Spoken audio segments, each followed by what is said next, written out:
Hi, everyone. It's Coaches Katie, And Ashley, and we are the C in Strive TLC. supporting the coaches who support our teachers. Thanks for joining us today. Our topic is coach admin meetings. Yes, these are really important to keep the ball rolling throughout the school year and to keep communication clear. Katie, what were some tricks in your toolkit for coach and administrator meetings? I think one of the things that helped me the most was because I supported 3 schools. At one time, I was supporting 5, was to keep that consistent calendar schedule, that invite. It was this school had it on Monday at this time, this school had it on Tuesday, or whatever it may be, just to keep that consistent. Some schools wanted it weekly, other schools wanted it bi-weekly, whatever it was, we just kept to that schedule, knowing that things pop up, it's school, it's a busy world in school. So sometimes things popped up, but at least we had it on the calendar and we would reschedule. So that was really helpful. Melissa said this on our last podcast with teacher meetings. If you have it on the calendar, you're able to plan other things around it. So if it's something that you're doing weekly or monthly, it's just so much easier to get to it. So exactly. How about you? You're in the weeds right now with coaching. So what are your tricks for admin meetings? Yeah, I will say it's easier if it's on the calendar. For my position's a little different now as a TOSA, and I'm supporting 11 elementaries and then 2 middle schools with ELA, and it's part-time position. So it's harder to do principal meetings on a regular basis because they have coaches in their schools, and my position's a little bit different. But I do check in with the administrators, my administrators, on a regular basis, and that's really helpful. I feel like it gives us a chance to talk through upcoming events. It gives me a chance to talk through any roadblocks I've had throughout the week and have collaborators to help me get through it. So, yeah, I think putting it on the calendar with your administrator, if it's not a principal, with whatever administrator you're working with, is really important for sure.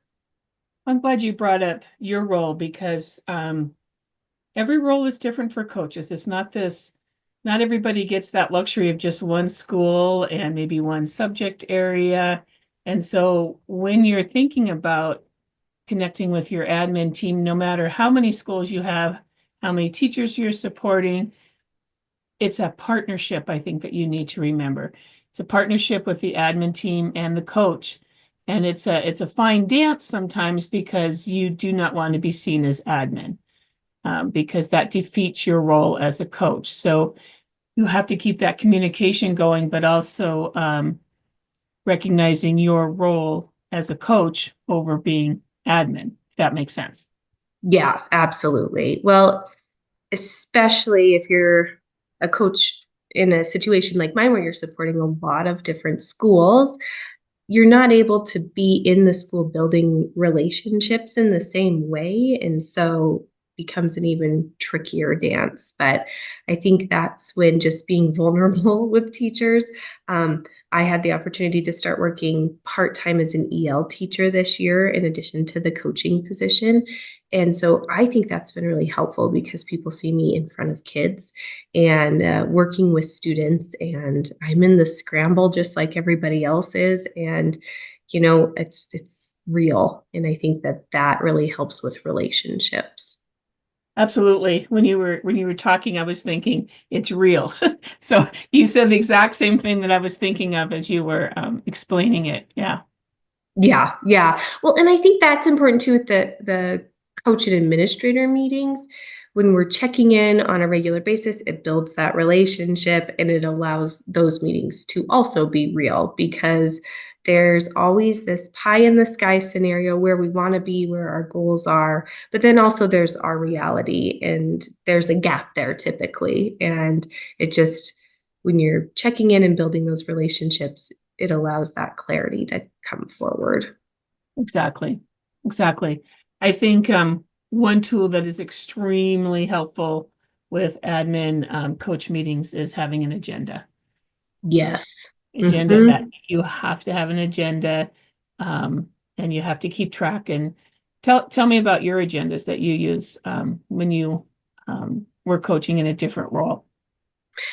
I'm not super flashy, but I just grabbed the Strive agendas that we have on our websites because they kind of have the basics, and I like something that's pretty simple, holds me accountable, and has the things that I need and nothing more. Um, oh, I think the most valuable part about an agenda is if you have a shared like Google Doc that everyone can contribute to. And it's a running agenda that you add to each week. So then you can go back and check, what did we do at the last meeting? What was I supposed to have done for this meeting? I think that having a running agenda like that is really valuable so that everybody can come and look and contribute. It's just a shared agenda. So, Absolutely. I always like to start with celebrations.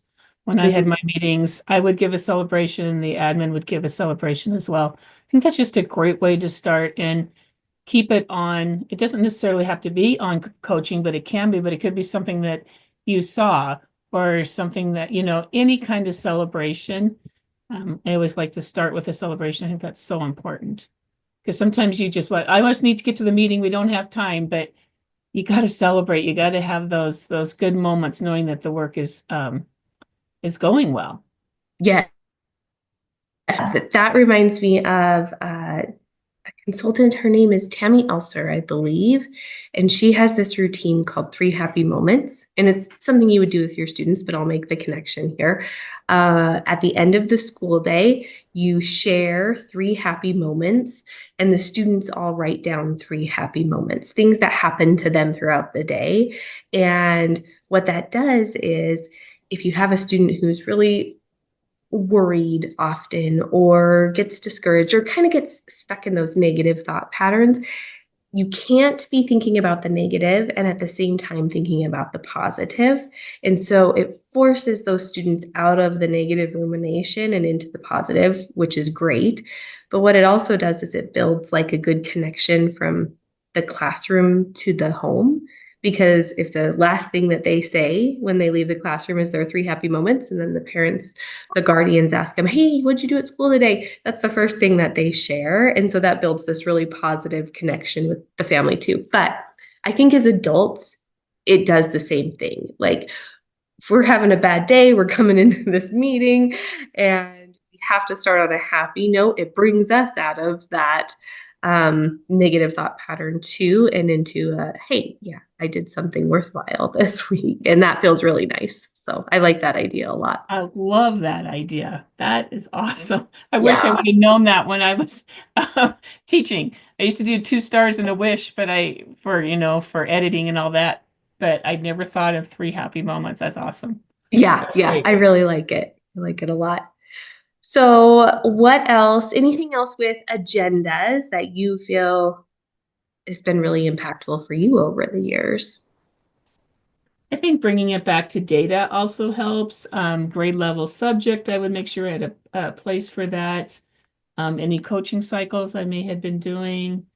Um, Also, I liked having coaching basics on it just in case there was something that I needed as far as, hey, could I have access to this document? Or is it okay when I'm at your school that I'm in this room? I mean, just those little basic things that might come up. So I always kept a spot for that in the agenda, and I always liked that as well. Walkthroughs, I think, was really good too, to just have basic information on walkthroughs that the principal had done or I had done or we had done together that we could talk about. Kind of taking some time to, one thing we did with all of that data at the end of meetings is we would have a communication line like at the end of our agenda. So after we've talked about it, because data can just, I don't know what I'm trying to say here. There's a way to bring data alive and make it practical, right? So we have all these conversations, but it's just between you and the principal. And so how do we then bring that to the teachers in a really practical way that's meaningful and useful for them? How do we support them? So it doesn't just have to be about data, I suppose. Anything that came up in our meeting, we would have just a line of communication. What have we talked about today that might need to be shared with staff? And then what's our avenue for sharing it? Is it the principal newsletter? Is it from me as a coach? That kept us accountable to making sure what happened in the meeting was then also getting to the staff and being communicated. Spot on, because how many times are you ever in a meeting or in a school and you ask the teachers, how you doing, what's going on? And a lot of times you hear there's just no communication. There's just Mhm. such a lack of communication. So that's a really easy way to make sure that communication loop happens. It's awesome. Yeah, and communication, boy, it's tricky, right? It is. The other thing, another coach actually just told me about this. When her and her principal meet, they call each other accountability partners. And so at the end of the meeting, they talk about, okay, what's my task for the next week that you're going to check in with me on when we meet to make sure that I've actually finished it. And both of them have a task. And then they kind of help each other to complete that task throughout the week, which I thought, oh, that's a really good idea. That's a really good idea. And it brings back to that idea that they're partners Yes. and they have that same common vision for the school or the district or whatever it may be that they're working on. Maybe it's working with the teacher specifically, but it's that same vision, that partnership. Yeah, love it.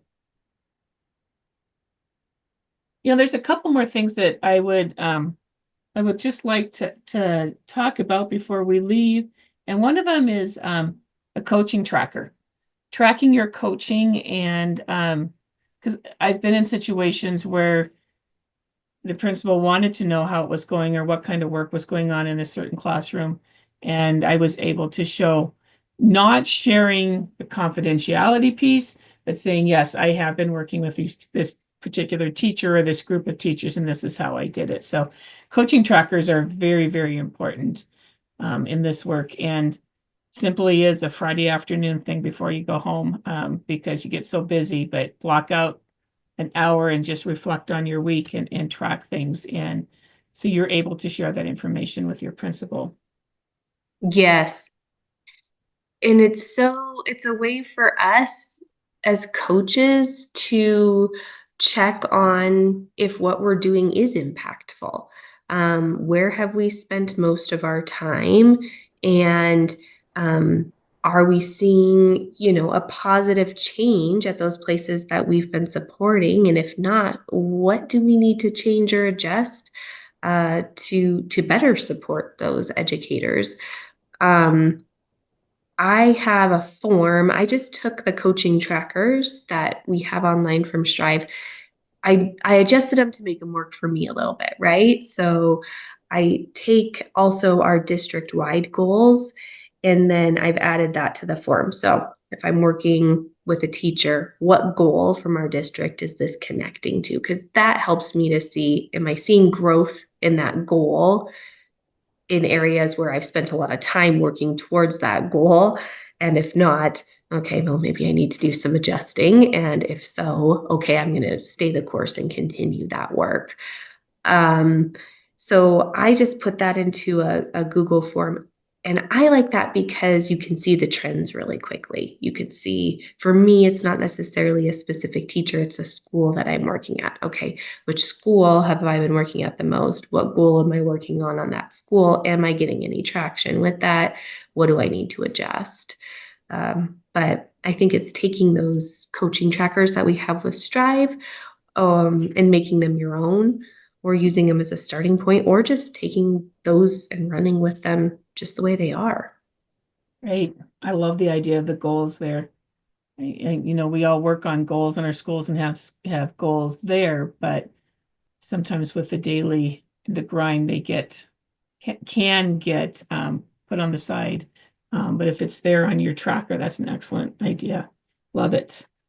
And typically it feels nice because the places where you are spending your time, I mean, you're putting into place, you're sharing research-based practices, right? And so research would indicate that those do support. And so usually when you're doing those things, you do see an uptick in the data. And so that feels good. And the other piece, just to add to that, is a lot of times districts, coaches are the first to go if there's cuts being made or if the money's not there. And I always learn that if we don't tell our own story, somebody else will tell it for us. So if you are tracking things, you'll be able to tell your story really well and the effect you've had as a coach. So true. And that's a piece of the communication as well. I think we need to be communicating our value as coaches 100%. So as we wrap up here, I'm thinking our top pieces are definitely an agenda, celebrations, track your coaching, and work on the same vision as a partner with your administrator. Yeah. And I think that sums it up nicely for walkaway points with your coach and administrator meetings. If nothing else, if you're like an agenda feels really overwhelming for me, just get it on the schedule and meet once a week and start there and it'll build. absolutely. Well, thanks everyone for listening today. And remember, we're Strive TLC, supporting teachers, leaders, and of course, all you wonderful coaches. And don't forget to check out strivetlc.com. Check out the bundles. There is a section on PD and meetings, so there's a lot of free resources for you for meetings with your administration. Yeah, take care, everyone. Bye. Thank you. Bye.